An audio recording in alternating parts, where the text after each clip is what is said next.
Hey guys, आज हम 1990s में हुए एक ऐसे इंसिडेंट के बारे में बात करेंगे जो कि बिल्कुल टॉलरेबल नहीं था और दर्दनाक भी था। आज हम बात करेंगे the exodus of Kashmiri pandits के बारे में। इंडिया के सारे यूथ का इसके बारे में जान लेना बहुत ज़्यादा ज़रूरी है क्योंकि उनको सोशल मीडिया से ही पता चलने वाला है। हिस्ट्री बुक्स उन्हें ये सारी चीज़ें नहीं बताई। मैं राहुल मिश्रा आप सबका स्वागत करता हूं हमारे इस चैनल टू शॉर्ट्स में। अगर आप सबको मेरा काम पसंद आता है तो जल्दी से चैनल को सब्सक्राइब कीजिए, बेल आइकन बटन जरूर दबाइए सो दैट आप सबको मेरे आने वाले सारे वीडियोस का अपडेट मिलता रहे। इस पूरे इंसिडेंट का जो रूट कॉज था वो था डेथ ऑफ शेख अब्दुल्ला, जो कि हुआ था 1982 में। शेख अब्दुल्ला नेशनल कॉन्फ्रेंस के हेड थे, लेकिन उनके डेथ के बाद फारूक अब्दुल्ला उनके बेटे को ये जो पोस्ट था वो पास हुआ था।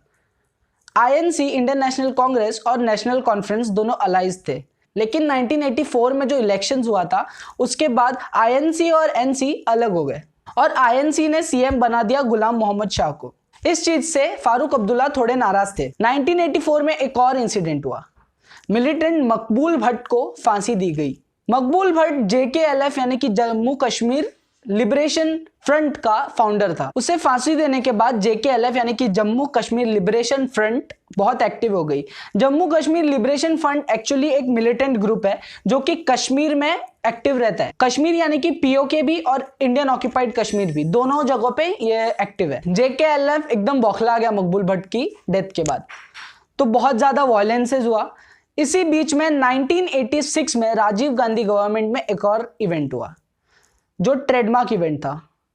यह था बाबरी मस्जिद का लॉक खुलना।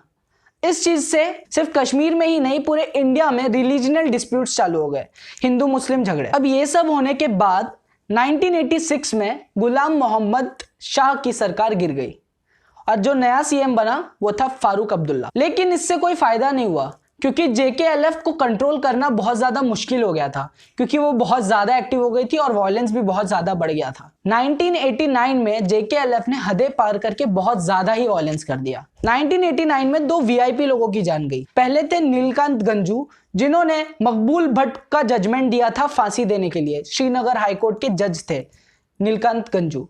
और सेकेंड थे द ह्यूमन राइट्स एक्टिविस्ट टीकालाल टपलू, और वो जर्नलिस्ट भी थे। उनकी डेथ हुई। उन्हें भी गोली मारा था जेकेएलएफ ने उनके ही घर में। और थर्ड जो चीज हुआ था वो फारूक अब्दुल्ला की बेटी रुबैया सईद को किडनैप कर लिया गया था। अब इतना ज्यादा वायलेंस होने के बाद किसी भी सीएम की कुर्सी रहनी नहीं चाहिए। वैसे ही फारूक अब्दुल्ला के साथ भी हुआ, उनका भी सरकार गिर गया। अब ये फारूक अब्दुल्ला की जो सरकार गिरी उसके बाद जेकेएलएफ और ज्यादा वायलेंस करने लग गई। अब हम लास्ट फेज पे आते हैं जिसमें कश्मीरी पंडित्स को कश्मीर से निकाला गया था। कुछ राइटर्स जिन्होंने ये सारी चीजें एक्सपीरियंस की थी, जैसे कि राहुल पंडिता और कर्नल तेज कुमार टिकू, इन्होंने अपनी बुक्स में लिखा है कि जेकेएलएफ ने न्यूज़पेपर में 4 जनवरी 1990 को एक आर्टिकल छापा था जिसमें उन्होंने लिखा था कि कश्मीर इज फॉर मुस्लिम्स, यहां से कश्मीरी पंडित्स और हिंदूज सब छोड़ के चले जाइए। ऐसा क्लियरली आर्टिकल में लिखा हुआ था। कुछ दिनों बाद यानी कि 14 जनवरी 1990 से रोज जुलूस निकलने स्टार्ट हो गए जिसमें जेकेएलएफ के लोग साथ ही साथ कश्मीर के जो मुस्लिम्स थे वो सब हिस्सा लेने लग गए और नारे लगाने लग गए। कर्नल तेज कुमार टिकू जी की जो बुक है the Kashmir its aborigines and their exodus में उन्होंने क्लियरली वो सारे नारे लिखे हैं। मैं आप सबको वो पैराग्राफ यहाँ पे शो कर रहा हूँ। मैं चाहता हूँ कि वो आप पढ़ ले अगर आप पढ़ना चाहें तो। ये सारे जुलूस और नारेबाजी 19 जनवरी तक चली। अब सिर्फ लोग सड़कों पे ही नहीं रह गए थे, मस्जिद के जो लाउड स्पीकर्स होते हैं जिनमें से अजान पढ़ाए जाते हैं उसमें से भी कश्मीरी पंडित्स और हिंदूज को 3 ऑप्शंस दिए जा रहे थे, रलीव सलीव गलीव, convert to Islam, leave the land or die respectively. अब वो दिन आ गया यानी कि 19 जनवरी 1990 आ गया जिस दिन कश्मीरी पंडित्स को अपना घर बार कश्मीर छोड़ के जाना पड़ा। उन्हें किसी का सपोर्ट नहीं मिला, not even government and not even neighbours. उन्हें अपने ही कंट्री में रेफ्यूजी बन के रहना पड़ा, उन्हें रेफ्यूजी जैसा ट्रीटमेंट लेना पड़ा। केपीएसएस यानी कि कश्मीरी पंडित संघर्ष समिति का डाटा कहता है कि कुछ 70,000 फैमिलीज कश्मीर छोड़ के इंडिया आ चुकी थी, यानी कि इंडिया के दूसरे पार्ट्स में आ चुकी थी। 400 कश्मीरी पंडित्स मारे गए थे और 800 फैमिलीज अभी भी वहीं पे रहती है, लेकिन बहुत डर डर के रहती है।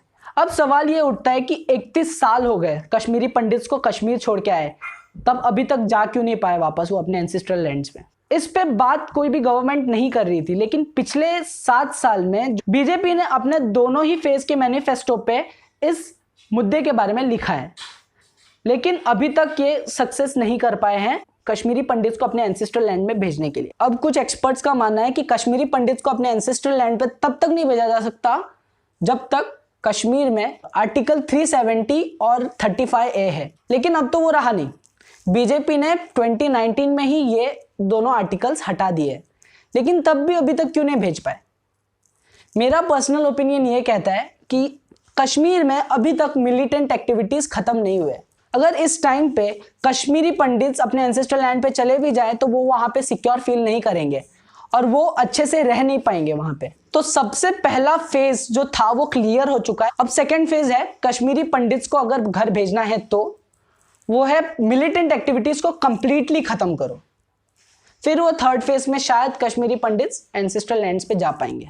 तो बस इस वीडियो में इतना ही। अगर आप सबको ये इंटरेस्टिंग फैक्ट पसंद आया तो जल्दी से वीडियो को लाइक कीजिए, अपने फ्रेंड्स के साथ शेयर कीजिए और हमें इंस्टाग्राम पे फॉलो करना मत भूलिए, क्योंकि मैं वहां पे भी ऐसे इंटरेस्टिंग फैक्ट्स लाते रहता हूं। जय हिंद।